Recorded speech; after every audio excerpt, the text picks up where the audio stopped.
하나님의 능력을 따라 복음과 함께 고난을 받으라 라는 제목으로 하나님 말씀 함께 나누도록 하겠습니다. 디모데 후서입니다. 지난주에 디모데 전서의 말씀을 나눴고요. 오늘 디모데 후서입니다. 바울의 전도여행을 개략적으로 말씀드리면 1차, 2차, 3차 그 다음에 예루살렘으로 갔다가 체포됩니다.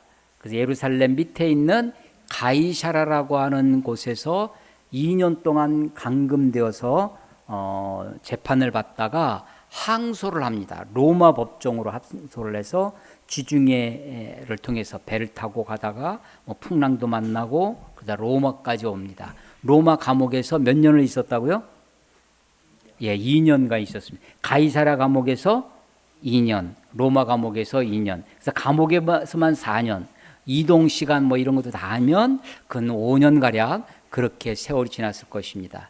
그리고 로마 감옥에서 2년 있다가 그 로마 감옥은 우리가 생각하는 유치장처럼 철조망이 이렇게 막 있어서 딱 있는 그런 감옥이 아니라 바울의 특히 1차의 감옥은 가택연금 비슷합니다.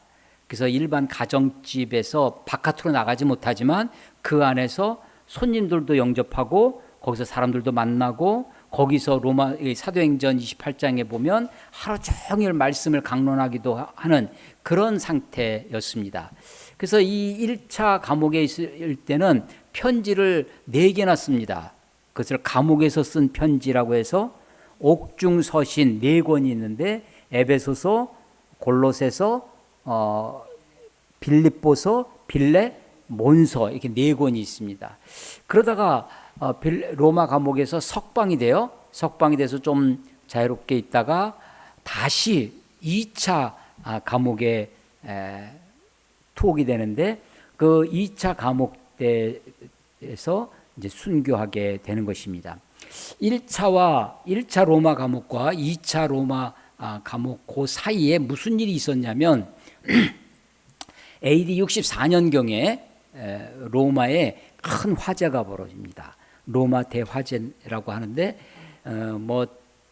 들리는 말로는 작은 기름 창고에서 번진 불이 로마가 점점 도시가 커져가고 자연 발생적으로 도시가 커나가고 또 로마가 지배하고 있는 많은 곳에서부터 유민들이 몰려오고 노예도 잡혀오고 또 도망자들도 로마로 오고 그러다 보니까 로마가 이게 계획도시처럼 그렇게 발전하지 않냐고 여러 가지 형태로 도시가 커져가게 됐습니다. 로마가 약 14개의 큰 구역으로 나눠져 있었다고 하는데 그 화재에서 3개 구역은 전소가 되고 완전히 그 지역이 다 불타고 약 7개의 지역은 상당한 부분이 불에 났다고 그러고 불이 타지 않은 곳은 4군데밖에 없었답니다. 약 3분의 2가량이 로마시가 화재에 그만. 그래서 왜 이런 불을 누가 냈을까? 이 큰 불이 어떻게 이렇게 됐을까? 로마는 나름대로 소방수도 있었다고 그러고 나름대로 불을 끄려고 노력을 했는데도 불구하고 엄청난 대화재, 역사에 기록이 남을 정도의 큰 화재를 낸 것은 바로 로마 황제인 네로가 불을 질렀다라는 설이 있어요. 확실하지는 않습니다. 로마 황제 네로가 그 도시가 로마라고 하는 그 대제국 로마의 수도, 로마는 나라 이름이기도 하고 수도 도시 이름이기도 하고요. 그 로마의 그 도시가 너무 그냥 중구난방식으로 이렇게 발전되어 있는 그거를 볼 때마다 그냥 속이 터져 했다고 하고 이 네로는 이렇게 예술적 감각이 있어서 노래도 연극에 직접 출연하고 막 배우로도 하고 시도 짓고 막 아주 감성이 충만한 그런 사람이었거든요. 이 사람이 네로가 자꾸 이렇게 외우는 식구 중에 이게 불타는 아름다운 막 그런 모습들 막 이런 것들을 많이 읊조리고 있었답니다. 그래서 이 로마를 다 불태우고 없애고 새로 로마를 건설하려고 네로가 불을 지른 것이 아니냐라고 하는데 이제 역사가들은 그렇지는 않는 것 같다라고 이렇게 많이 얘기합니다. 여하간 그러다 보니까 그 화재에 로마 시민들이 지금 큰 피해를 받잖아요. 그래서 이게 그 원망이 다 누구에게로 갔냐면 네로 막 하는 거예요. 그러니까 네로가 처음에는 이게 막 나름대로 그것을 좀 진화도 하고 도시를 하려고 했는데 그 자꾸만 자기한테 들어오니까 누군가 이것을 뒤집어 씌울 그 물꼬를 틀 대상이 필요했습니다. 그래서 네로가 생각하는 게 뭐였냐면 그때 신흥 종교로 여겨졌던 기독교인들이 불을 질렀다라고 뒤집어 씌웁니다. 그래서 로마 시대 때 대대적인 기독교인에 대한 박해가 핍박이 있었습니다. 그게 AD 몇 년이라고요? 64년경입니다. 그래서 지금 로마 1차 감옥에 투옥됐을 때 4권의 옥중서신을 쓰고 다시 나와서 우리가 얘기하는 목회서신이라고 하는 디모데전서, 디모데후서, 디도서, 이게 책은 이렇게 되어 있지만 쓰여진 순서는 디모데전서, 디도서, 디모데후서 이렇게 됩니다. 디모데전서와 디도서는 그 화재, 로마 대화재 이전에 기록이 된 것으로 여겨져요. 화재가 몇 년도에 있었다고요? 64년. 그러면 그 이전이면 62년이나 63년경에 쓰여졌을 것이다. 로마 대화재 이후에 기독교인들의 박해가 대대적인 박해가 있으면서 다시 바울이 투옥이 돼요. 그게 2차 투옥이고 그때 옥중에서 쓰는 편지가 디모데 후서. 그래서 바울의 마지막 서신이 되는 것입니다. 디모데 전서, 우리 지난주에 디모데 전서를 말씀을 나누면서도 바울의 상황이 그렇게 좋지 않았습니다.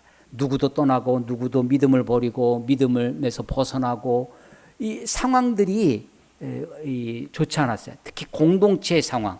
믿는 자들의 마치 우리 지금 한국 현대 교회가 소위 가나안 성도, 거기다가 이제 성도자를 붙이 초기에는 나는 교회는 안 나가, 가나안 안 나가지만 나는 크리스찬이야. 나는 예수님을 믿지만 교회가 하는 꼴을 보니까 그건 꼴이죠. 교회가 하는 모습을 보니까 교회 나가기 싫다 해서 나는 안 나가. 그렇지만 성도야. 그래서 가나안 성도. 그렇지만 이제 그게 이제 코로나랑 겹치면서 이게 안 나가는 게 좀 자연스럽게 되고 또 안 나가는 게 또 품이 있는 것처럼 보이고 뭐 그러다가 보니까 이제 안 나가 가나안 성도에서 성도가 흐려지는 거고 안 나가는 상태만 지속되고 있는 게 아닌가. 그런데 지금 이 디모데 후서에 바울이 지금 이야기하는 그 공동체의 상황은 세상 사람들을 이야기하는 것이 아닙니다. 물론 그 세상에 대한 이야기도 있지만 믿는 사람들 중에 믿음을 떠나고 믿음을 버리고 그런 모습들입니다. 근데 디모데 전서와 디모데 후서 사이에는 큰 사회적 역사적인 사건이 있어요. 그게 뭐예요? 로마 대화재. 그리고 로마 대화재와 이어서 기독교인들에 대한 박해라는 거예요. 그래서 전서와 후서가 전서의 상황은 어떤 사람이 나를 떠나고 어떤 사람이 나를 버리고 어떤 사람이 믿음에서 떠나 그러다가 후서에 오면 모든 사람이 다 버리고 상황이 더 나빠졌다는 것을 알 수 있습니다. 로마 대화재 그 이야기를 우리는 100여 년 전에 우리도 경험합니다. 일제 시대에 많은 조선 사람들이 일본으로 끌려갑니다. 일본에서 정말로 어려운 생활을 하면서도 관동 대지진 1923년 올해가 2024년이니까 101년 전입니다. 관동 대진 그 일본에게 섬이 큰 4개 우리나라보다 더 큰 나라잖아요. 육지적 면적으로 따지면 그 큰 섬 4개가 있는데 가운데 산맥이 하나 있어요. 그래서 이 서쪽 관서 지방과 관동 지방으로 그 관동 지방에 지금의 도쿄라고 하는 수도가 있고 그 옛날 수도 오사카 에서 관서, 관동 이렇게 크게 나뉘어지는데 관동 대진이라고도 하고 동경 대진이라고도 하는 것이 1923년도에 일어납니다. 지진 강도로 7.9라고 하니까 엄청난 규모의, 지금처럼 이렇게 건축술이 발달하지 않아서 아마 동경 시내가 완전히 쑥대밭이 됐는데 지진 발생 시간이 공교롭게 11시 오전 11시 50분경이었답니다. 그래서 그 당시에는 점심 식사를 밥을 해 먹으려면 다 불을 떼던 시절이었는데 그 전부 다 밥을 해 먹으려고 불을 떼던 것이 지진으로 말미암아 그 불이 그게 화재로 번집니다. 동경 대화재로 되어지고 그 화재를 누구한테 덮어 씌우냐면 조선인들한테 덮어 씌웁니다. 그래서 조선인 대학살이 그때 약 6천 명 정도 동경 시내에서 벌어집니다. 혹시 한 5, 6년 전에 상영한 영화 중에 박열이라는 영화가 있습니다. 들어보셨습니까? 박열? 아나키스트 박열이라고 하는 도쿄에서 독립운동, 사회주의, 무정부주의자 아나키스트의 그 사람이 폭발물을 좀 가지고 있었는데 그의 친구들과 함께 불혈단이라고 하는 단체, 불혈사라고 하는 단체를, 그 일본이 조선 사람들을 어떻게 여겼냐면 그 불선인이라고, 불량선인이라고도 하고 불선인이라고도 합니다. 선은 뭐 어디를 얘기하겠어요? 조선을 얘기해. 조선 사람들은 불량하다. 그래서 우리 요주 인물 뭐 이런 식으로 말할 때 불령선인, 불선인 이렇게 얘기를 했었어요. 그 불령선인 거기에서 따와가지고 불령사라고 하는 그 대상은 어디냐면 박열의 그 불령사는 대상이 일본을 얘기하는 거죠. 그래서 일본에 대해서 그런 단체를 구성하고 폭발물을 가지고 있었는데 그걸 가지고 이제 천황을 암살하려 했다라고 하는 거짓 저기로 덮어 씌워서 재판을 하게 됩니다. 그런데 이 박열이라고 하는 사람이 재판을 받는데 나는 조선인이니까 조선인으로 재판을 받겠다 하고 사모관대를 입고 그렇게 재판을 받고, 나는 조선을 대표해서 재판을 받으니까 일본 재판장이 나를 높이를 너 왜 높은 데서 날 내려다보냐, 높이를 똑같이 해다오, 나는 조선 사람이니까 조선말로 재판을 받겠다, 통역을 세워라 해가지고, 사실은 일본에서 공부하고 유학했기 때문에 일본말을 잘 하지만 재판은 조선말로 이렇게 하고, 그때 외국 기자들이 없으면 재판을 안 받겠다고 하고 당당하게, 우리나라 지금 최근에도 어떤 장관이 일제시대 때 자기 조상은 부모님들은 일본 국적이었다라고 해가지고 국회에서 쫓겨나고 막 그런 일이 바로 우리 지금 벌어지고 있는데, 23년도에 재판을 받으면서 박열이라고 하는 청년은 그렇게 이야기하는, 나는 조선 사람이니까 조선말로 재판을 받겠다라고 했던 그와 동일한 사건이 지금 AD 1세기에 로마에서 벌어져서 기독교인들이 박해를, 그래서 지금 그런 상황 속에서 바울의 상황이 외부적인 환경도 사회적인 환경도 기독교인들에 대해서 호의적이지 않고 사회를 문란시키는 사람들, 심지어는 그때 나왔던 거짓 루머 중에 하나가 기독교인들은 사람을 잡아먹는 사람을 인육을 먹는, 예수님의 말씀 중에 내 살을 먹고 내 피를 마시지 아니하면, 우리가 성만찬 할 때 나누는 말씀인데 그 말을 문자적으로 위해서 인육을 먹어야 된다 라고 하는. 근데 그 인육을 어떤 걸 먹냐면 어린아이를 잡아다가 저 지하에서 그렇게 인육을 먹는 단체가 그게 기독교인들이다 라고 하는 거짓 말로 기독교인들을 박해하고 그러던 시절이었습니다. 그러니까 전서와 후서의 그 상황이 달라져 있다 있다라는 것이고요.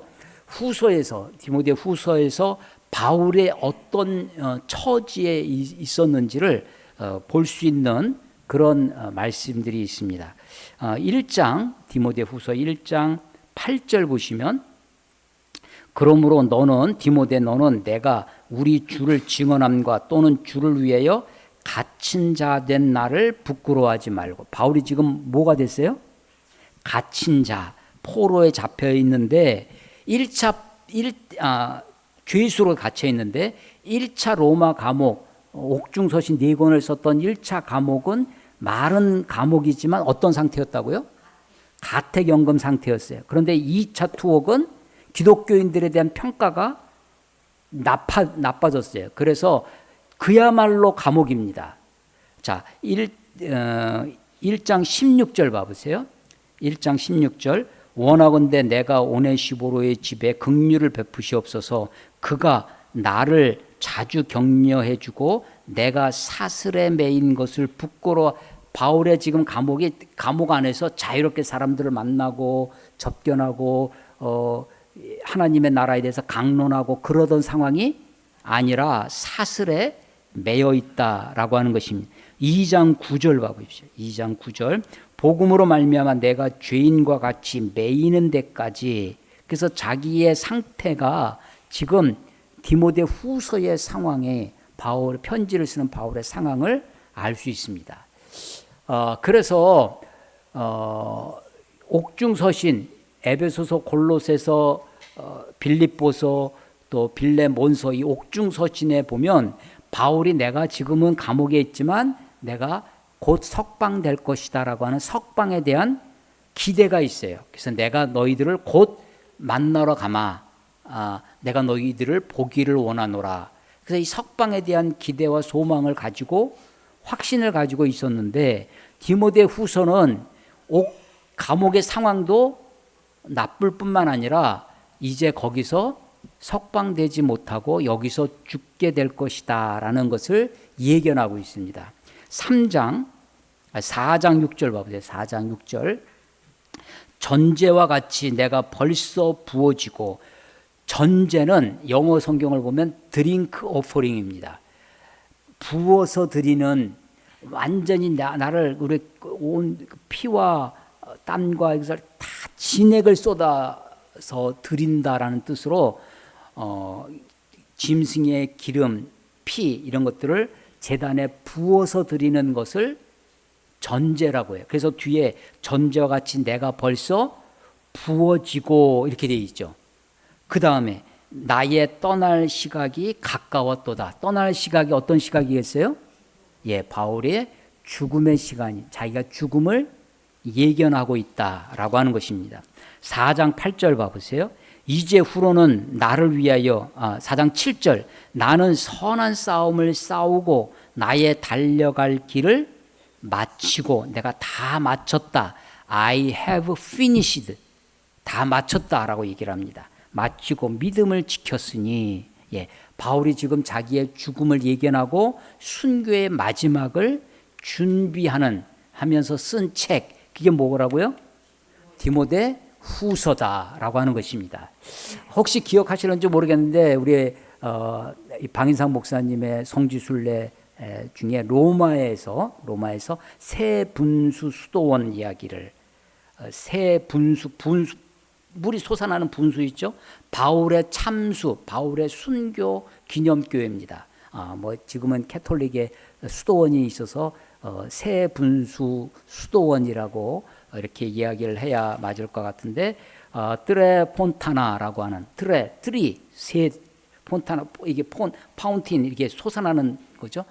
트레 폰타나라고 하는 수도원이 있어요. 거기 가면 전 아직 못 가봤습니다. 로마에 가고 싶은 마음이 아직도 있는데 그 사진에 보면 이렇게 동그란, 위가 동그랗고 큰 기둥이 있어요. 돌기둥에 거기다가 목을 대고 참수를 합니다. 그래서 그 장면이 부조로 이렇게 그림 부조로 옆에 조각이 옆에 되어 있습니다. 그 참수를, 목을 자르는 참수형을 당해요.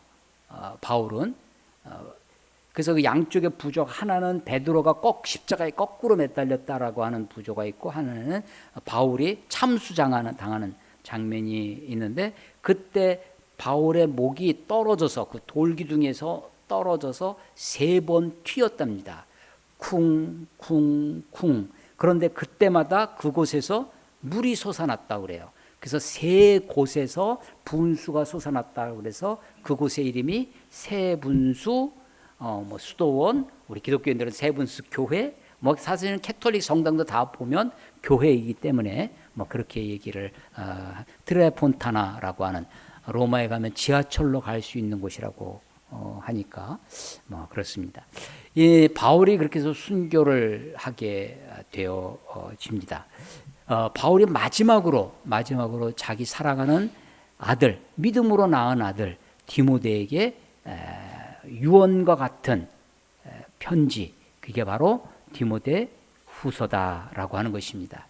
혹시 여러분 아셨는지 모르겠지만 지난주 이번 주에 이어서 찬송가 312장을 똑같은 장을 불렀습니다. 이 일평생 주만 바라고 하는 그런 대목들이 그 디모데 전후서를 읽으면서 제가 마음에 담고 불렀던 찬송이 312장입니다. 그래서 어제 이현희 목사님, 목사님 찬송가가 똑같은데요 하고 곧바로 저한테 연락이 오는데 일부러 그렇게 했다고. 그래서 이 디모데, 이 바울과 디모데의 그 상황, 이 편지의 정황을 우리가 이해하는데 도움이 될 것 같습니다. 오늘 1장 3절부터 읽었는데요. 1장 3절 다시 보겠습니다. 내가 밤낮 간구하는 가운데 쉬지 않고 너가 누구예요? 디모데입니다. 디모데가 지금 어디 있냐면 에베소에 있습니다. 바울 전도행 1차, 2차, 3차 중에 가장 오래 사역한 곳이고, 회당에서, 유대인의 회당에서 좀 사역을 하다가 유대인의 방해가 있어서 두란노 서원이라는 곳에서 가서 거기서 2년 이상을 밤낮으로, 회당은 일주일에 한 번씩 안식일날 가서 가르치는 거였지만, 회당은 이 두란노 서원은 밤낮, 날마다 거기서 말씀을 강론했던, 그래서 가장 바울의 오랜 시간, 그래서 이 에베소 교회에 대한 애정이 특별해서 바울이 예루살렘으로 가기 전에 밀레도라고 하는 곳에서 에베소 장로들을 불러다가 마지막 고별 인사를 했었다. 에베소 교회에서는 많은 능력도 행합니다. 말씀도 많이 가르쳤지만, 그래서 어떻게 능력 행사가 되냐면 심지어는 바울의 손수건, 바울의 앞치마, 바울의 직업이 있었어요. 바울의 무슨 직업이죠? 텐트 메이커, 천막, 장막을 고치고 만들고 하는, 그래서 바울의 이 앞치마가 있습니다. 그 앞치마를 가져다가 사람들에게, 병자에게 얹으면 그 사람도 나았는 역사가 일어났습니다. 그런 능력 행함도 있어요. 그렇게 능력 행함도 있다 보니까 그 능력 행함을 흉내내는 아류도 있었다고 그랬어요. 그래서 나는 예수도 알고 바울도 아는데 너는 도대체 누구냐 하다가 쫄딱 망신당하고 도망치는 사건도 그곳에 있었고, 그 안에 에베소 교회 안에서는 많은 회개운동, 마치 1907년도 우리 평양에서 평양 대부흥운동 역사가 우리나라 기독교 역사에 있었는데, 그때의 평양 대부흥운동의 시발점은 회개운동이었습니다. 내가 누가 죽으면서 나한테 그 친구가 이거를 누구한테 전해주라고 유산을 남겨줬는데 그거를 갖다 주지 않고 자기가 그 누구냐면 선교사입니다. 선교사가 근데 그거를 회개하기 시작했어요. 그랬더니 사람들이 그 말을 듣고 회개 운동이 일어나는 것입니다. 그런 것처럼 에베소에서도 회개 운동이 일어나서 사람들이 마술을 쫓고 하면 그 마술 책들을 가져다가 불태워 버리는 일, 그 에베소 도시에 일어났었죠. 그러던 에베소 교회, 바울이 그렇게 애정을 갖고 말씀도 많이 가르치고 능력도 많이 행해줬던 그곳에서도 바울이 떠나고 이제 그들 가운데 거짓 선지자들이 나타나서 그릇된 말, 교회 안에 헛된 말을 전파하는, 신하와 끝없는 족보에 창념하는 자들이 생겨났던 것입니다. 그래서 믿음에서 떠나고 믿음을 버리고 했던 일들이 벌어지는 것이죠.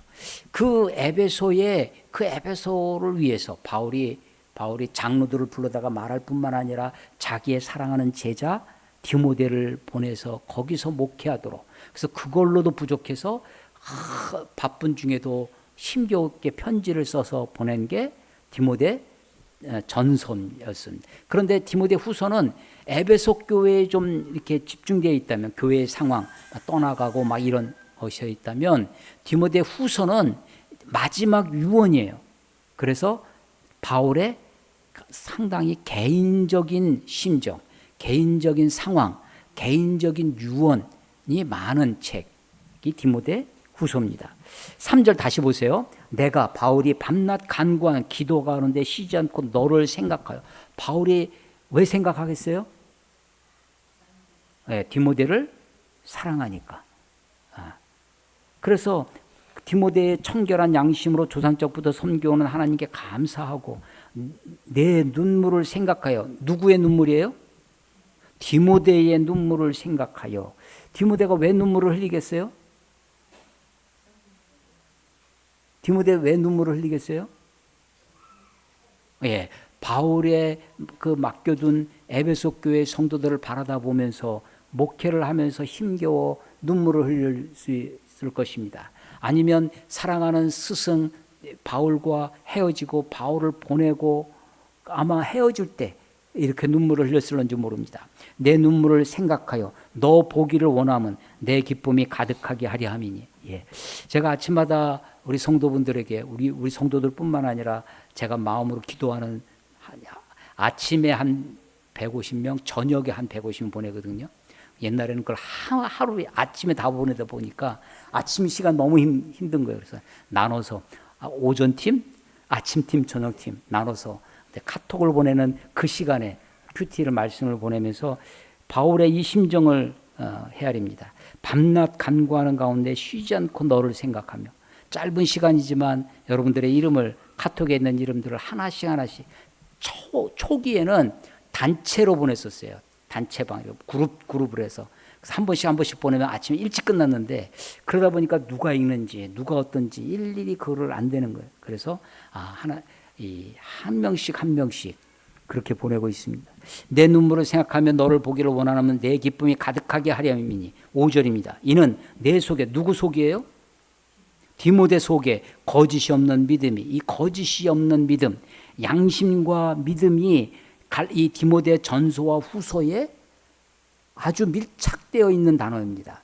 양심이 없는 믿음이 이 거짓과 이 믿음은 함께 있을 수 없는 거죠. 거짓이 없는 믿음이 있음을 생각함이라. 다 이 생각을 누가 해요?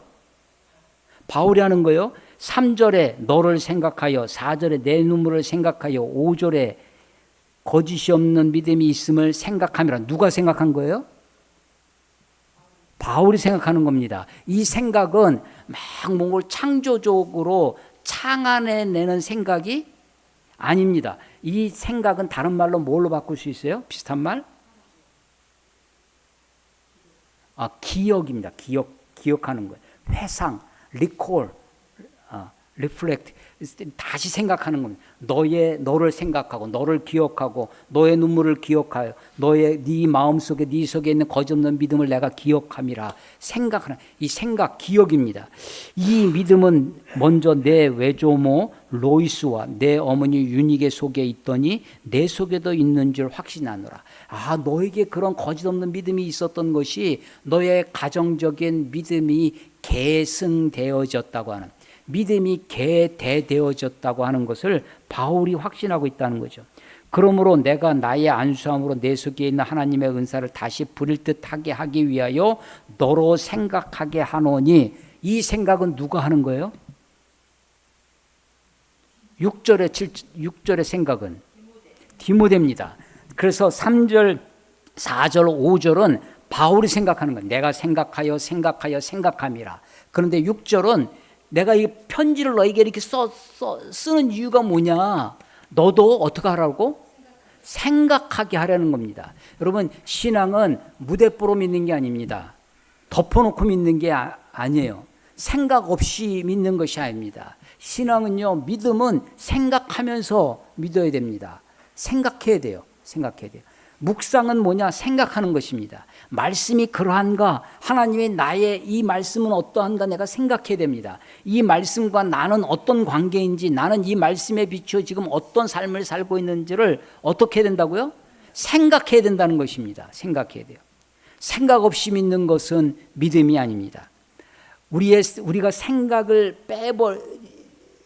빼버려서 행동을 유추해내려고 합니다. 사람들을 계속해서 소위 옛날 우리 20년 30년 전에는 세뇌라고 하는 단어로 했습니다. 조금 더 지나니까 중독이라고 하는 걸로 해요. 요즘은 뭐라고 해요? 가스라이팅. 예.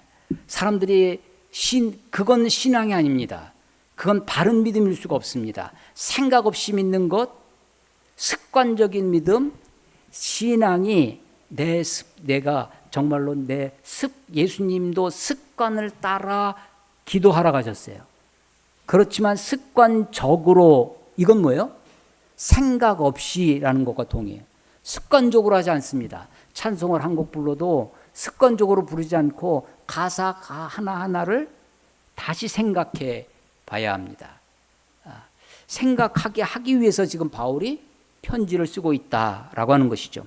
7절, 하나님이 우리에게 주신 것은 두려워하는 마음이 아니요 오직 능력과 사랑과 절제하는 마음을 주셨다는 거예요. 두려워하는 마음, 왜 이 하나님이 우리에게 두려워하는 마음을 주신 것이 아니다, 왜 이 이야기를 할까요? 두려워하니까. 뭐가 두려울까요 지금? 디모데에게 뭐가 두려울까요?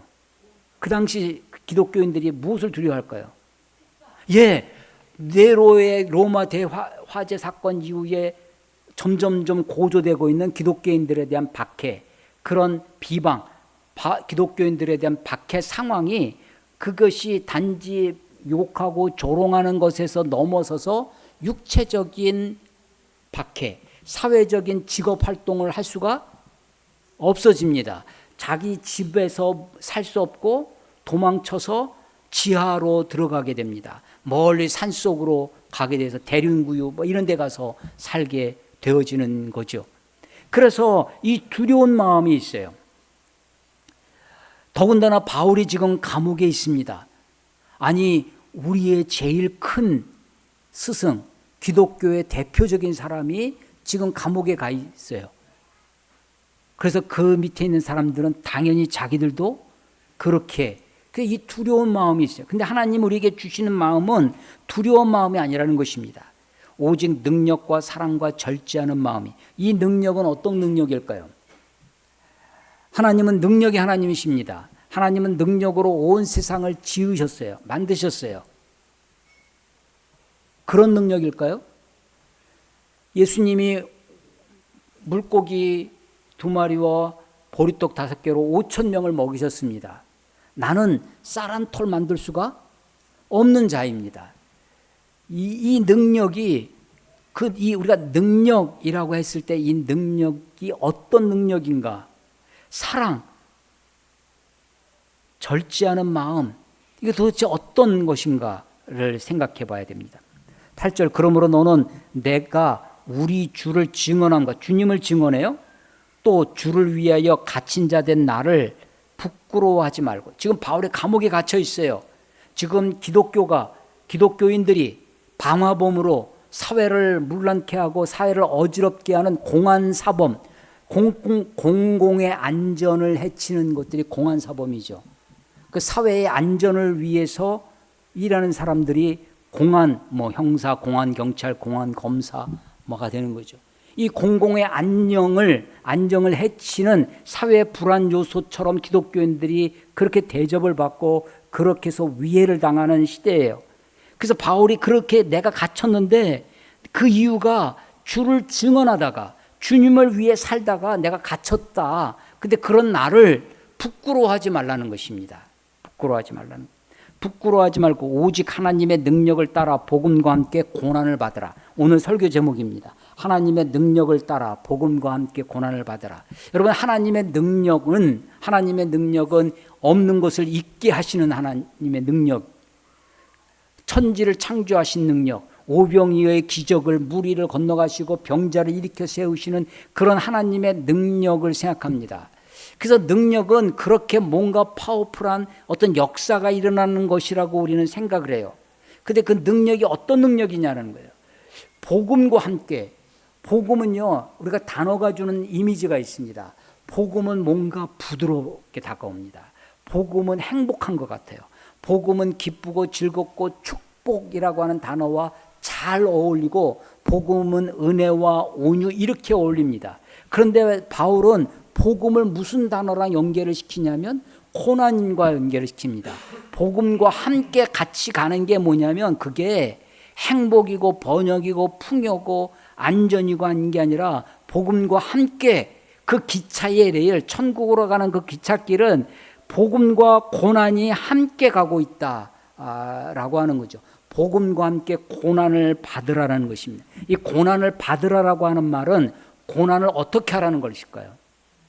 고난을 이겨내라. 나에게 고난을 주는 저 무리들과 나가서 싸워서 무찔러서 다 처치해버려라. 저들을 정복하고 저들을 짓밟고 여리고성을 무너뜨리듯이 홍해가 갈라지듯이 다윗이 골리앗을 물맷돌로 쓰러뜨리듯이 다니엘이 사자굴에서 사자가 먹지 못하고 그 풀무불에 들어갔을 때 그렇게 하는 그런 승리를 말하는 것인가? 여기서 고난을 받으라고 하는 것은 고난을 그대로 수용하는 겁니다. 고난을 그대로 견뎌내는 겁니다. 복음과 함께 고난을 견뎌내는 거예요. 바울은 그래서 이 감옥 속에서 그가 그 앞에 직면한 순교라고 하는 죽음이라고 하는 것을 그대로 받아들이고 있습니다. 믿음은 하나님을 믿음으로 하나님이 우리에게 주시는 삶, 나에게 벌어지는 상황, 여건을 우리가 수용하는 것입니다. 모든 것이 합력하여 선을 이루게 하시는 하나님의 뜻, 하나님의 능력을 믿고 하는 것입니다. 그래서 하나님의 능력을 따라 복음과 함께 고난을 받으라라고 하는 것이 하나님의 능력으로 모든 것을 정복하고 차지하고 물리치라는 말이 아니라 복음으로, 이 복음이 복음과 함께 고난을 받으라라고 하는 이 바울의 이 편지가, 바울의 명령이 사랑하는 아들 디모데에게, 에베소에 있어서 많은 사람들은 바울이 감옥에 갇혔다라는 것을 부끄러워 떠나갑니다. 두려워서 떠나갑니다. 그래서 많은 사람들이 모든 이가 나를 버리고 떠나가는 상황이 디모데 후서에 벌어지는데 두려워서 떠나갑니다.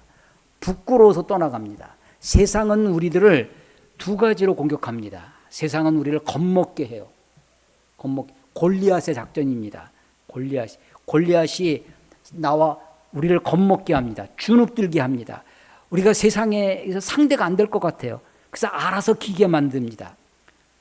하나는 두렵게 하는 것이고 또 하나가 우리를 유혹하는 겁니다. 달콤하게 세상의 아름다운 것들을 보여줍니다. 그래서 고지에 올라가라고 합니다. 성공하고 출세하고, 그래서 네가 그 올라가서 높은 고지에서 네가 선을 행하면 될 것이냐 아니냐. 네가 다니엘처럼 총리가 돼서, 네가 요셉처럼 애굽의 총리가 돼서 느헤미야처럼 그렇게 올라가서 거기서 영광을 나타내면 되는 것이 아니냐라고 이야기합니다. 그래서 우리가 그런 것에 우리의 생각이 오도되기가 쉽습니다. 근데 바울은 자기가 내가 주를 증언하고 주를 위하여 8절입니다. 갇힌 자 된 나를 부끄러워하지 말고 오직 하나님의 능력을 따라 복음과 함께 고난을 받으라고 사랑하는 아들 디모데에게, 에베소에서 목회하고 있는 그의 제자에게 그렇게 당부하고 명령하고 있는 것입니다. 9절, 하나님 우리를 구원하사 거룩하신 소명으로 부르심은 우리의 행위대로 하심이 아니요 오직 자기의 뜻과 영원 전부터 그리스도 예수 안에서 우리에게 주신 은혜대로 하심이라. 하나님 우리를 구원하셨습니다. 하나님 우리를 부르셨어요. 구원이 먼저입니까? 부르심이 먼저입니까? 하나님 우리를 구원하신 다음에 우리를 부르셨습니까? 아니면 우리를 부르신 다음에 우리를 구원하셨습니까? 하나님 우리를 구원하셨어요. 거룩하신 소명으로 부르셨다. 여기서 이 바울의 이 소명은, 부르심은, 이 부르심 콜링은 거룩한 소명으로의 부르심입니다. 소명. 구원애로의 부르심이 있어요. 하나님이 우리를 부르시는 것이 구원케 하기 위해서. 내가 예수님을 모를 때, 내가 하나님을 믿지 않을 때, 하나님을 알지 못하던 때에 하나님이 우리를 부르시는 구원애로의 부르심이 있어요.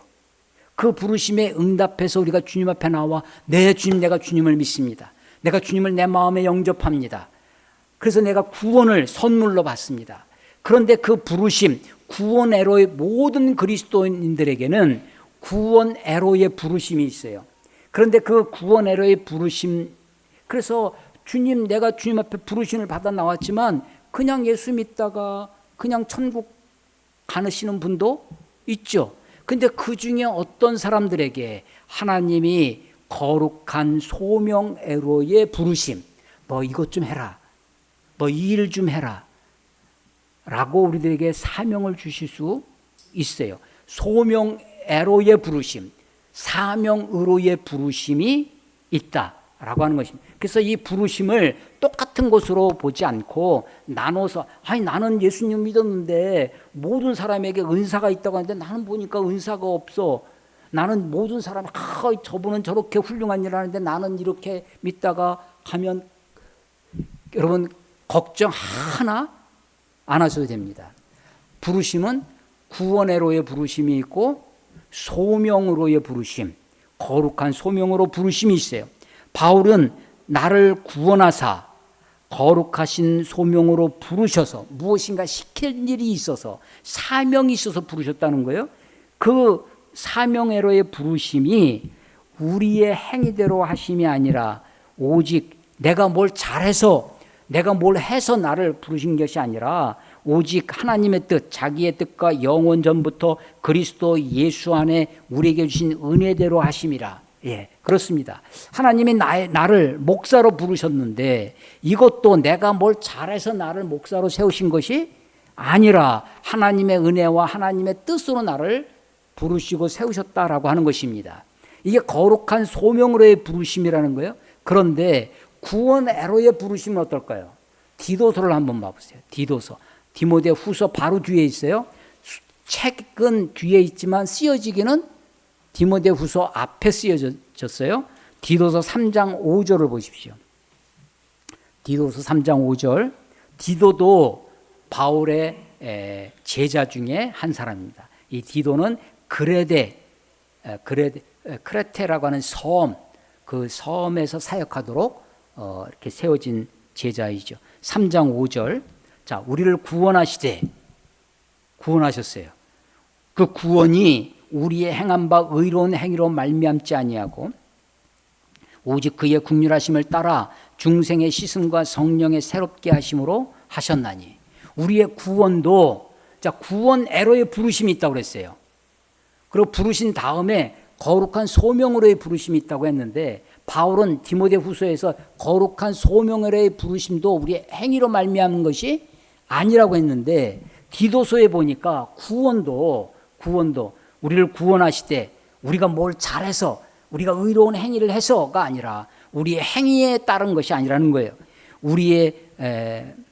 우리가 행한 바 의로운 행위로 말미암지 아니하고 오직 그의 긍휼하심, 하나님 우리를 불쌍히 여기셔서 중생의 씻음과 성령의 새롭게 하심으로 우리를 구원하셨다는 거예요. 그러니까 구원 앞에 구원으로의 부르심, 구원 이후에 소명으로의 부르심이 있어서 나누어서 제가 설명을 했지만, 이 소명이나 이 부르심이나 내가 잘나서 내가 의로운 행위를 해서 그래서 나를 부르신 것이 아니라 다 하나님의 은혜로, 하나님의 긍휼하심, 우리를 불쌍히 여기심으로 하나님의 뜻대로 나를 부르신 것이다 라고 하는 것입니다. 그러니까 내가 무슨 일을 했다고, 내가 무슨 소명을 감당했다고 자랑할 것이 아니다라고 하는 것이죠. 다시 디모데 후서 1장으로 와보시면 9절 하나님 우리를 구원하사 거룩하신 소명으로 부르심은 우리의 행위대로 하심이 아니요 오직 자기의 뜻 하나님의 뜻대로 부르셨다. 영원 전부터 그리스도 예수 안에 우리에게 주신 은혜대로 우리를 부르셨다는 것입니다. 10절 이제는 우리 구주 그리스도 예수의 나타나심으로 말미암아 나타났으니 자 그리스도의 나타나심 예수님의 나타나심은 두 번 있어요. 2000년 전에 말구에 나타나셨습니다. 그분이 언젠가 우리는 알 수 없지만 호련히 우리에게 다시 나타나실 것입니다. 2000년 전에 말구에 오신 것을 우리가 초림이라고 하고 다시 오실 주님을 재림이라고 하십니다. 주님의 나타나심. 그래서 디모데 후서 전서의 복음 바울 서신에 이 주께서 나타내실 때에 그 나타나심이 재림이냐 초림이냐 대부분은 재림입니다. 다시 오실 주님을 얘기를 해요. 그런데 이 본문은 10절은 이제는 우리 구주 그리스도 예수의 나타나심으로 말미암아 나타났으니 이 나타나심은 초림이에요 재림이에요? 초림입니다. 예수님이 이 땅에 오셔서 우리를 구원하시기 위하여 사람의 모습으로 오신 것을 이야기하는 거예요. 그는 그렇게 오신 예수님이 사망을 패하시고 십자가의 죽으심으로 사망을 패하시고 복음으로써 생명과 썩지 아니할 영원한 생명으로 드러내셨다, 나타내셨다라고 하는 것입니다. 디모데전서 3장을 가보겠습니다. 디모데전서 1장 15절. 지난주에 말씀드릴 때 미쁘다 모든 사람이 받을 만한 이 말이여 미쁘다 이 말이여 바울이 전하는 우리들에게 아주 귀한 말을 강조할 때 쓰는 표현입니다. 미쁘다 이 말이여. 근데 1장 15절에는 미쁘다 이 말이여 사이에 말이 들어가 있어요. 모든 사람이 받을 만한 누구든지 보편적으로 모든 사람이 받을 만한 정말 믿음직한 말씀이다. 그 말이 뭐예요? 그리스도 예수께서 죄인을 구원하시려고 세상에 임하셨다. 거기까지입니다. 이 말, 이게 미쁘다 이 말이에요. 이게 가장 믿음직한 말입니다. 복음 중에 복음이 뭐냐? 그리스도 예수께서 죄인들을 구원하시려고 세상에 오셨다. 이게 복음이라는 겁니다. 복음을 다른 말로 단어의 뜻은 글자의 뜻은 복된 소리죠. 좋은 소식, 굿뉴스입니다. 근데 이 말을 제가 어떻게 푸느냐? 뭐가 복된 소식이냐? 로또 당첨된 게 복음이 아니라 좋은 대학에 합격했다는 것이 복음이 아니라 복음이 기독교가 예수님이 성경을 우리에게 가르쳐주는 복음이 뭐냐면 뭐가 복음이냐? 하나님이 우리를 위하여 하신 일 그게 복음이에요. 하나님이 죄인인 우리를 위하여 하신 일 하나님이 죄인인 우리를 위해서 하나님이 야 이거 먹고 떨어져라 하고 나에게 뭘 주신 것이 아니라 하나님 그분 자신이 죄인인 우리를 위하여 구원하기 위해서 이 땅에 오신다고 하는 거예요. 그런데 그분이 우리의 죄를 위해 십자가에 죽으셨다고 하는 거예요. 그런데 그분이 다시 살아나심으로 부활하셨다고 하는 거예요. 그래서 복음이 뭐냐? 복음이 뭐라고요? 하나님이 우리를 위하여 하신 일, 그 소식, 하나님이 이 일을 하셨다. 이게 복음이라는 겁니다. 복음. 성경이 말하는 복음이. 그래서 이 복음은 하나님이신 거룩하신 하나님이 영광 그 자체신 하나님이 말구유라고 상징되어지는 이 땅 죄악이 가득한 사람의 모습으로 오셨다고 하는 죄인으로 오셨다고 하는 그것은요 하나님의 고통을 내포합니다. 하나님이신 그분이 이 땅에 오신 그분이 십자가에 죽으셨다고 하는 이 복음은 하나님의 고통이 담겨져 있어요. 그래서 복음과 고난은 떨어져 있는 것이 아닙니다. 복음과 고난은 천국으로 가는 기찻길 그 철로는 복음과 함께 고난이 가는 것이에요. 다시 디모데 후서 1장 보겠습니다. 10절 이제는 우리 구주 그리스도 예수의 나타나심으로 이 땅에 죄인을 구원하러 오심으로 말미암아 나타났는데 그가 사망을 패하시고 십자가에서 죽으심으로 사망을 패하시고 복음으로써 생명과 썩지 않을 영원한 것을 드러내셨습니다. 내가 이 복음을 위하여, 이 복음이 어떤 복음이에요? 예수님이 나타나셨다는 것입니다. 사망을 패하셨다는 거예요. 다시 살아나서 영원한 생명을 우리에게 주셨다고 하는 이 복음을 위하여 선포자와 사도와 교사로 내가 세움을 입었다는 것입니다. 그래서 무엇으로 말미암은 거예요? 내가 이 복음을 위하여 선포자와 사도와 교사로 세우심으로 말미암아, 그 복음을 위해서 내가 세움을 입었어요. 그것으로 말미암아 내가 이 고난을 받아요. 이 복음, 이것으로 말미암아, 이 복음으로 말미암아, 이 복음이 내포하고 있는 그 예수 하나님의 고통, 하나님의 고난으로 말미암아 내가 고난을 받아요. 그래서 내가 부끄러워하지 아니한다는 거예요. 바울은요 이미 8절에서 주를 위하여 갇힌 나를 부끄러워하지 말라고 디모데에게 명령했어요. 그런데 그렇게 말하는 바울 자신도 내가 이 고난을 부끄러워하지 아니한다는 겁니다. 왜? 이것은 복음을 위한 것이다. 하나님이 이 땅에 오신 그 일, 십자가에서 사망을 패하시고 복음으로써 우리들에게 썩지 않을 영원한 것을 주신 그것을 전하는 사도와 선지자와 선포자로, 교사로 세우심을 받았기 때문에, 이 거룩한 소명애로 내가 부르심을 받았기 때문에 내가 이것을 부끄러워하지 않는다고 이야기하는 거예요. 그래서 12절, 그렇게 부끄러워하지 않는 이유를 또 설명합니다. 12절, 내가 믿는 자를 내가 알고, 내가 믿는 자를 내가 알아요. 바울은 누구를 믿어요? 예수 그리스도, 하나님을 믿습니다. 그분은 십자가의 죽으심으로 온 인류를 구원하기 위하여 고통을 짊어지셨어요. 그렇지만 그는 부분은 다시 부활하심으로 하늘에 오르사 영광이 되셨습니다. 내가 믿는 그 하나님, 그 하나님의 능력을 알아요. 천지를 지으시고 만왕의 왕이신 그 하나님의 능력이 십자가에서 힘이 없어서 죽으신 게 아닙니다. 능력이 없어서 십자가에 달리신 것이 아닙니다. 그 능력이 우리가 생각하는 그런 능력이 아니라는 것이에요. 그래서 내가 믿는 자를 내가 알아요. 이 말은 다시 말로 하면 내가 하나님을 안다는 겁니다. 내가 하나님을 믿는다는 것입니다. 내가 하나님을 확신한다는 거예요. 내가 믿는 자를 내가 알고, 또 내가 의탁한 것을 그날까지 그가 능히 지키실 줄을 확신합니다. 바울이 내가 의탁했어요. 하나님께 부탁했습니다. 뭘 부탁했을까요? 뭘 부탁했을까요? 내가 의탁한 것을 그날까지, 그날은 어느 날일까요? 자기가 죽는 날까지, 내가 주님 앞에 가는 날까지, 주님이 이 땅에 오시는 그날까지, 일평생 주만 바라고, 그날까지. 그래서 내가 의탁한 것은, 이것은 마치 십자가에서 예수님이 누가복음 23장 46절에 보면 아버지여 내 영혼을 아버지의 손에 부탁하나이다.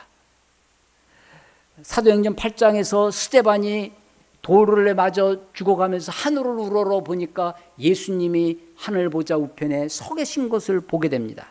그때 스데반이 하는 기도가 주 예수여 내 영혼을 받으시옵소서라고 부탁하는 거예요. 이 의탁하는 것은 무엇을 의탁하는 걸까요? 남은 자식들을 의탁하는 걸까요? 교회, 물론 교회도 하나님께 부탁할 수 있죠. 자식들도 부탁할 수 있고 뭐 여러 가지 부탁할 수 있게, 여기서 의탁하는 것은 마지막 내가 침상에 누워서 마지막 내 목숨을 다하는 그 순간에 하나님께 내 영혼을 부탁하고 있는 것입니다. 너는 13절, 그 내가 의탁한 것을 그날까지 그가 능히 지키실 줄을 확신함이라. 그러니까 내가 고난받는 것을 부끄러워하지 않는다는 거예요. 13절, 너는 그리스도 예수 안에 있는 믿음과 사랑으로서 내게 들은 바른 말, 복음입니다. 진리입니다. 그것을 본받아 지키라고. 우리 안에 거하시는 성령으로 말미암아 내게 부탁한 아름다운 것을 지키라. 바울이 디모데에게 무엇을 부탁했겠습니까? 바울이 이 성령님으로 말미암아 너에게, 디모데에게 부탁한 아름다운 것은 복음입니다. 근데 그 복음은 풍요롭고 번영과 안락함이 아니라 복음과 함께 고난을 받는 것입니다. 고난을 내표하고 그것을 지키라는 것입니다. 그래서 복음과 함께 고난을 받으라고 명령하는 것입니다. 그런데 15절 보니까 아시아, 에베소가 포함되어 있는 그 지금은 소아시아라고 하는 그 아시아에 있는 모든 사람이 바울을 버렸습니다. 나를 버린 이 일을 너도 알지 않냐. 지금 상황이 바울에게만 특별히 벌어지는 것이 아니라 로마 대화재 이후에 기독교에 대한 상황이 그렇게 됐습니다. 특히 아시아에 있는 모든 사람들이 지금 바울을 다 버렸어요. 두려워서 버립니다. 그리고 부끄러워서도 버립니다. 모든 사람이 나를 버린 이 일을 내가 안 하니 그 중에는 구체적으로 부겔로와 허모게네도 있느니라. 이 사람들은 어디에 있었을까요? 교회 안에 있었을까요? 교회 밖에 있었을까요?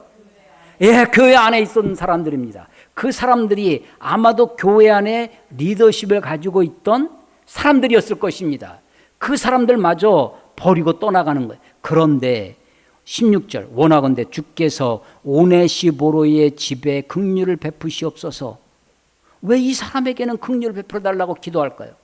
그가 오네시보로가 나를 자주 격려해 주고 내 사슬에 매인 것 감옥에 있는 것을 부끄러워하지 아니했답니다. 그래서 로마 감옥에 있는데 자기를 부지런히 찾아와서 만나 주었다는 것입니다.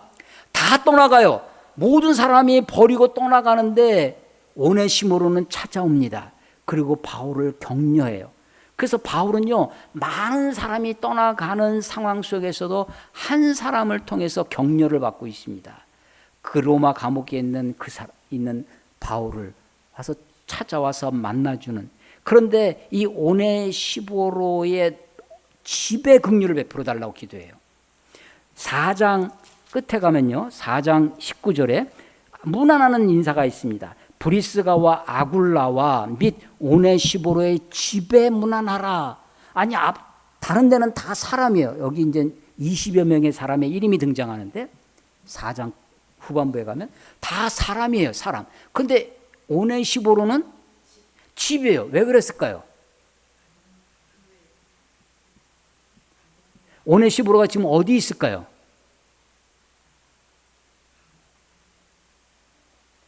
다시 1장으로 와보세요. 로마에 있을 때 나를 부지런히 찾아와 만났던 사람이 오네시보로입니다. 근데 18절 가로가 들어있어요. 원하건대 주께서 그로 오네시보로 하여금 그날에 주의 긍휼하심을 잊게 하여 주옵소서. 가로 닫고 또 그가 에베소에서 많은 봉사한 것을 너 디모데가 잘 아느니라. 에베소 교회에서도 오네시보로는 아주 열심으로 주를 봉사했던 사람입니다. 그런데 아마도 이 과로는 후대에 첨가되어진 말 같습니다. 오네시보로는요, 바울보다 먼저 죽었습니다. 그래서 지금 여기에 없는 거예요. 그런데 바울은 지금 오네시보로의 그런 선행, 그런 충성, 봉사를 그가 자기를 찾아와서 격려해 줬던 것을 기억합니다. 그래서 그는 없지만 그의 집을 축복하고 있고 그의 집에 문안하고 있는 것입니다. 모든 사람이 다 떠나갑니다. 심지어는요, 디모데 후서 4장 10절에 대만은 이 세상을 사랑하여 나를 버리고 데살로니가로 갔다고 이야기합니다. 4장 16절에도 보면 내가 처음 변명할 때 나와 함께 한 자가 하나도 없고 다 나를 버리고 떠나갔다고 합니다. 그런 속에서 바울이 지금 오네시보로의 그 격려의 그 사랑을 기억합니다. 그리고 이 편지가 개인적인 편지라고 그랬죠. 디모데야, 너가 좀 와야 되겠다. 책을 좀 가져다 줘. 마지막 죽음을 앞에 두고 있으면서 자기가 기력이 쇠해서 눈이 어두워져서 아이고 하면서 죽어가는 게 아니에요. 상황이 순교의 상황을 목도하면서 너 특별히 가죽으로 된 책, 성경을 좀 갖고 와라. 내가 지금 겨울이 되기 전에 네가 왔으면 좋겠다. 내가 이제 감옥에서 추우니까 겉옷을, 옛날에 옷이 참 귀했어요. 어디 집에 맡겨둔 옷이 있는데 그 겉옷을 좀 가져다 다오. 그런 편지가 디모데 후서입니다. 바울의 상황이 그렇게 녹록하지 않습니다. 바울이 지금 죽음을, 순교를 예견하고 있습니다. 마지막 순간에 일평생 주만 섬겼던 그가의 고난을 부끄러워하지 아니하며 자기 사랑하는 제자 디모데에게도 고난을 받으라 권하면서 하나님의 능력을 따라 복음과 함께 고난을 받으라라고 권면하고 명령하는 책이 디모데 후서입니다. 하나님의 능력이라는 말을 오해하지 마시기 바랍니다. 복음이라고 하는 단어를 너무 편협되게 보지 마시고 하나님의 능력으로 복음을 견뎌내는 삶이 어떤 것인지, 마지막 때를 하나님이 나에게 주신 삶을 내가 수긍하고 받아들이며 살아가는 삶이, 그것이 하나님의 능력임을, 하나님 우리에게 주신 것은 두려워하는 마음이 아니고 능력과 사랑과 절제하는 마음이라고 하는 것을 우리가 마음에 새기며 이제 곧 디모데후서를 여러분이 읽게 될 것입니다. 디모데후서를 다시 한번 깊이 묵상하시면서 바울이 걸어갔던 그 길을 함께 걸어가는 저와 여러분 되시기를 주의 이름으로 축원합니다. 기도하겠습니다. 하나님 아버지 은혜를 감사합니다. 오늘도 바울이 우리에게 전해준 목회서신이라고 우리가 명명하는 이 책을 다만 목회자들만 볼 책이 아니라 오고 가는 모든 세대의 그리스도인이 읽도록 우리에게 주신 하나님의 생명의 말씀으로 우리가 믿사와 이 말씀을 묵상합니다. 바울이 편지를 쓰면서 내가 너를 생각하여 편지를 쓰는 것은 너도 생각하게 하려 함이라고 하는 것처럼 우리가 말씀을 읽을 때, 말씀을 들을 때 생각하며 묵상하며 읽게 하시고 그 말씀을 따라 사는 그리스도인 될 수 있도록 하나님 축복하여 주시옵소서. 예수님의 이름으로 감사하며 기도드렸사옵나이다. 아멘.